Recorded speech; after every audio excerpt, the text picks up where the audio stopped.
Hey everyone, it's Carter King. If you're an educator, a leader, or just a parent who wants to teach kids about space, check out my newest book, Carter's Journey Through Space. It's available now on Amazon, Target, and bookstores everywhere. Come explore the universe with me.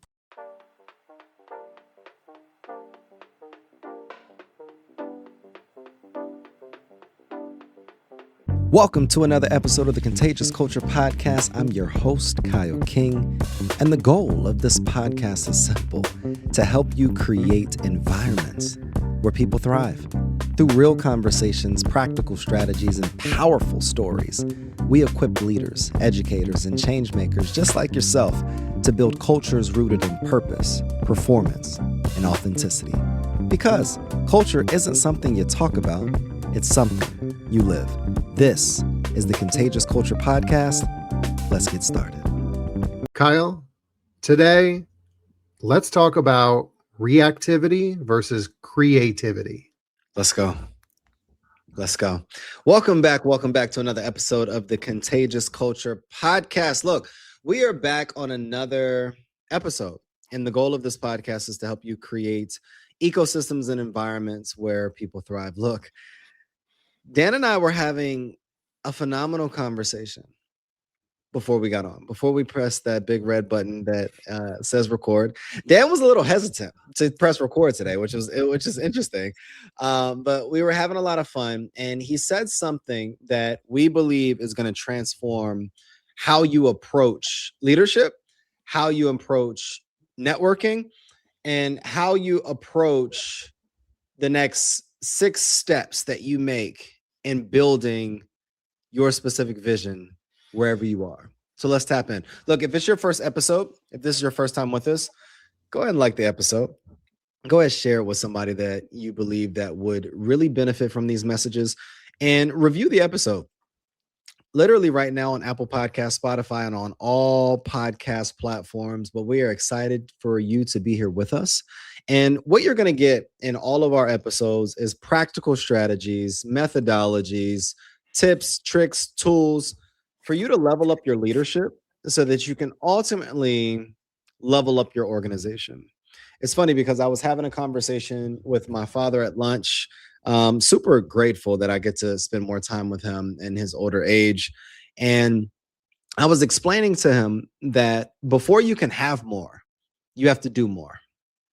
But before you can do more, you have to go through a process of becoming more. You have to be the person that can actually do the work at a higher level so that you can then be able to achieve and have and receive more of what you're trying to accomplish. So let's get into it, Dan. Talk to us. We can't get into it, brother, because you are muted. Oh, man. First time for everything. Kyle, I want to ask you a question, and I want to put you in the hot seat here because it's not really a hot seat, but I think you'll have a great answer. You're great off the cuff. I want to talk about how reactivity stunts creativity. But then I want to back it up further, and I want us to talk about what stimulates creativity. And if we're not stimulating the creativity, we're being reactive. So I want to ask you, what kinds of things in your work spur your creativity? You're an incredibly creative guy. What kinds of things, anything, what spur your creativity? That's a great question. So if I were to break this down in 3 words, it would be space, time, and experience. Space, time, and experience. I am very, very intentional with creating spaces in my life where I am having conversations, learning, listening, and I've developed an environment around me of a lot more people that are much more creative than I am. So my first question to our listeners is, do you have an environment of people that operate at a high level in your specific space that you are in? For the longest, I used to think that I was driven to make change and all these different things. So I went into education because I literally thought that the only way that you can make impact is by working at a school. until I met with Angela Howard, based in Chicago, that is creating these safe spaces, innovative spaces to transform culture. Until I connected with Naomi Hathaway, that is in the West Coast, that is doing just absolutely phenomenal work in regards to redesigning how we engage with boards. Until I met with Dr. Pael Berry in Southern California, or excuse me, Los Angeles, that is designing these invite-only intentional spaces where social impact leaders gather and share best practices. Until I met with Lena Ref, excuse me on that last name, that has traveled to 60 plus countries and that is doing global humanitarian work and transformed my own thinking in regards to not just focusing on major giving, but also identifying little things that we can do to be able to make a big change in our communities. So those are 4 names of all women. Shout out to Women History Month in March, that are doing transformational work. So I had to first create a space. Number 2 is time. I have intentional pockets of time throughout the day where I literally do nothing. Because what I used to think is that doing nothing literally meant doing nothing, but doing nothing is actually doing something. I'm taking time to think. I'm taking time to write. I'm taking time to potentially just watch a movie and be entertained. I'm taking time to literally just lay on the couch and scroll. I'm taking time to literally just sit on the floor and just look at the fan go over and over and try to focus my mind to count how many propellers are on the actual fan. It's this weird stuff that I do in my free time, people. Or I'm like just taking time to think about one idea and then just going deep in that one idea. So my next question to my audience is, when is the last time that you actually took time to think, to create, to draw, to color? Like I take time during the day to color with my kids. Like literally we'll get a coloring book and I'm coloring on one side and they're coloring on the other side. And then the third piece to the puzzle is experience. I was having a conversation with someone earlier, like every single day, I find myself talking to an executive director of a nonprofit. Every single day. I have to at least block 30 minutes to just chat. And in those conversations, I literally write down specific things that come up that I can then go and create on social media or on LinkedIn or on articles or in podcast episodes. And I'm always finding those conversations so valuable so that I can stay close to the work. So for me, reactivity does stunt the growth of creativity, in my opinion, because you're not taking space, you're not taking time, you're not creating a space, you're not taking time, and you're not actually doing the work. So you don't really know what the market needs. Have your flowers, take a second, look up at the fan. You use a lot of brain power in that one. I want to ask you again, I'll probably get you on another tangent here. So if you don't have those processes, right? You just talked about, those are all processes. If you don't have those processes, you don't get that creativity, right? So if you lack those processes, you're going to lack the creativity, which means that you're going to be reactive to all of your situations because you're not thinking of them ahead of time to find creative solutions. And that's what I really want us to dive into today. You know, I've been thinking about, you have those processes. What are the processes of the people listening to this, right? Do you have an executive thought partner? Do you have a network? Do you have a group? Do you have a podcast with guests like we do that helps stimulate our minds? That if you want to be the best leader you can and you want to be creative and not reactive, and if you really think about it, you could probably interchange creativity and proactivity, right? Because if that's the opposite of reactivity, being proactive is the opposite of reactive. Exactly. So let's tie those together, right? So being creative is being proactive versus being reactive. And if you are reactive, you don't have the processes. But if you are creative and proactive, you have the processes to set yourself up in those spaces. So we ask you leaders on this call, what resources do you have that you've created? Now, Kyle and I both know I have the executive thought partner, and this is the kind of stuff that I think about. These are the conversations that I have with my coach, just like we are coaches to the Growth Lab and the Growth Alliance and the work that we do. And I had this conversation with my coach today, and we were talking about when you're reactive because of this brain fog, right? Because of clinging to this one identity that you have or that you're stuck on in your mind, or you're lacking the emotional ability or the language to spin the creativity that you need. Kyle, what are you feeling about that? When I say all of that, what just comes to your mind immediately? What comes to my mind immediately is that if you're not creating spaces to be more creative, you're being selfish. We had a great conversation earlier with the executive director of the Innovation Barn, an organization that's based here in Charlotte that's doing just cutting edge, innovative work. And we asked her a question about how would you define innovation? Because it's, in a lot of conversations, everybody thinks they're being innovative and scaling and all these buzzwords that they use. So I asked her the definition, and she put it simply, you're just doing things differently. But you can't do things differently until you recognize what's already out there. And you can't do things differently well until you recognize what the impact of why we're doing this differently and how it can impact other people.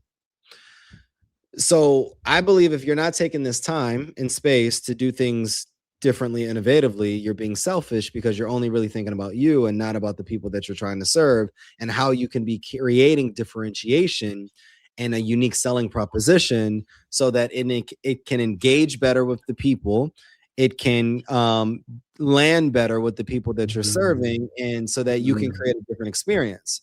I think when we think about the Contagious Culture Conference that we're getting ready to, have in October of this year, we had to have a landscape analysis of what was already out there. When you look at AFP and when you look at all these other organizations that are doing conferences, we said collectively and creatively that, look, we want to do this differently.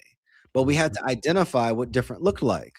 We had to identify what's already out there, and then what would different look like. And then we took it a step further. We wanted to have this immersive experience in person. But then the challenge was that, look, this isn't different, Dan. This isn't different, Kyle. This is exactly what other organizations are doing. When you're having 500, 600, 1,000 people there, what different required is us taking it online and then creating a more intimate experience in person so that we can have time, space, and create environments where we're actually touching the people and doing the work. So it required us to have time to not just be reactive and keep doing this, but to actually be creative and innovative in how we're approaching the work so that we can create a better and an enhanced experience for the people that we're serving. Kyle, you brought up something really great there. And I think this is really important for those listening too. When people think of systems and processes, they think of regiment, right? They think of putting it has to be ABC, a type A personality. There have to be processes. There have to be this. But I think there are two sides to that, right? When you're a leader, you have to understand that we need these systems in place and these processes in place. But within those systems and processes, it doesn't have to be rigid. You have to have the guide of where you need to go and how to get there. Right? Just like we have in the Growth Alliance, we have the 12 weeks. Yeah. We know how to get there. Do we always go off on a little tangent in every meeting? Absolutely. Definitely. Right? But is it valuable? Absolutely. And all of our members get excited and they dive into it, just like we did last week, talking about the 30-second pitch and the minute pitch. And you had everyone do that. They loved that. And they felt the confidence. And that brought something so special to them. So it's important to think about when we talk about being reactive, having no process, but then people equate process and systems with being regimented, which is not creativity, right? There's a nuance there of the process and the system is the way to get there, right? But it's Exactly. the pieces inside that can be so creative and adaptable. It's interesting because I don't know why my mind is going here, but it's going here. It reminds me of church, right? I think that when I think of some of the best spiritual leaders, no matter what you believe or who you follow or whatever the case may be, I believe the best spiritual leaders don't just stick to the script, right? Like you have planned notes, you have a framework in which you're working to develop, but if you are led, whether it's by the spirit or just led in that moment to move off of the script to be able, because you recognize that the people that are in front of you, your audience, needs something different or more intentional or more intimate experience, then you have the capability, the depth, the knowledge to be able to pull while still wrapping around to a transformational message. And when you think about the best motivational or keynote speakers, when you think about the best pastors, coaches, facilitators, and here's the thing, when you think about the best leaders, a great leader is, yes, we have an agenda, but on line item 3, I recognize that my team is dragging and they're not really here. So I'm going to pause and I'm going to do a temperature check on our team and then do a listening tour right now. That is leadership. When I think about the best leaders, I may have a script in order how this is supposed to go, but I recognize donors or employees or our contributors or benefiters require something else. So it might require some flexibility, because one thing that I've recognized, and shout out to Patricia Bravo for bringing this to my attention, is that human perspective, human voice, human experience is also data. And a lot of times we're reacting based upon the fact, but we're not considering the human experience, the human response, and the human voice, and understanding how to assess that also as data points so that we can be more creative and effective in what we're doing. That's kind of my perspective on that one. Yeah, well, I mean, qualitative data, that's what that is, right? The quantitative data is what everyone thinks about, but it's the qualitative data, the conversations, the one-on-ones, the stakeholder reviews.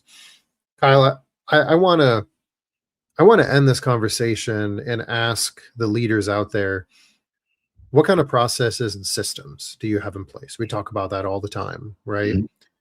But it's not just what do you have in place and what's point A to point B, right? But it's how are you inspiring creativity in those processes and systems versus reactivity? How are you posing those opportunities to your teams that allow them to bring great ideas back to improve those processes and systems? They're the people that are doing the work. So what does that look like for you? And how can you put that together? And that can be another episode. Dan, I'm gonna ask you a question because I believe that the audience would benefit from the answer. If you approach your week right now and you have tasks, you have meetings on the calendar, you have all of these responsibilities, what are 1 to 3 actionable steps, habits, behaviors that a listener could take away right now so that they can be able to implement the various things that we discussed today in their day-to-day so that it can level up their leadership and improve their posture as an executive? I think the first one is document everything. If you're trying to figure out what are the processes and systems, you need to understand what are the steps that could get you there. And to do that, you need to know what's happening, what's going on, what you need to do. And using the calendar as an example, Kyle, with everything going on, Write down everything that you believe that you need to do to reach that goal for you and your team. The second thing for me is figure out the prioritization of that. Figure out not just point A to point B. Sometimes you can go from point B to point D. Sometimes you can skip over things, right? You may have a great conversation coming up and it just expedites the move forward. But if you're just looking at A, B, C, D, E, you're not going to see that opportunity, that maximum opportunity for growth. So understanding, once you've documented everything, what are the priorities? Where are the areas for growth and creativity that could really expedite the work that you're doing, fast track that work? And I think the last thing, Kyle, we talked about documenting everything, prioritizing everything. And I think the last thing is collaborating, right? We talk about in the Executive Thought Partner a lot is collaboration and the lens in which we see the world. And it's tough for a lot of people to see beyond the lens that they see. I had a conversation today with another consultant, and we talked about being a leader is being able to see everything from the 30,000 foot view, being able to see the forest. But then it's also being able to dive down to the trees and say, how do these trees interconnect to create the forest? But then what's the ecosystem look like in those trees that can affect how the forest grows, right? Is there a disease going on with the pine trees that's going to kill those pine trees? What does that look like? So the third thing to me is being aware and understanding, how do these things collaborate? How does everything work together? Because then you can work that backwards as well. You can work that back to the priorities and then back to those items that you've documented together, and then you can move them back forward. And that's going to really instill that creative process in the work that you're doing. Documentation, prioritization, collaboration. If you need help with either one of those three steps, 1, 2, or 3, I want you to click one link and write this down right now. Write this down. Go to fundraisewithdan.com. Fundraisewithdan.com. Because what we assess, if you need one of the three, there's an executive leadership challenge. There's a gap that exists, and you need a thought partner.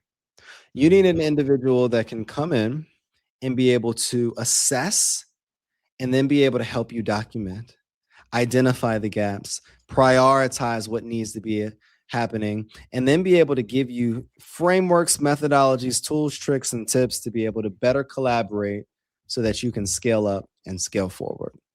It's another episode, the Contagious Culture Podcast, and we're excited. There's some amazing things coming down the pipeline, Look, if you haven't heard, we're having a conference. It's 2 days, nothing big, only 1,500 people from around the world.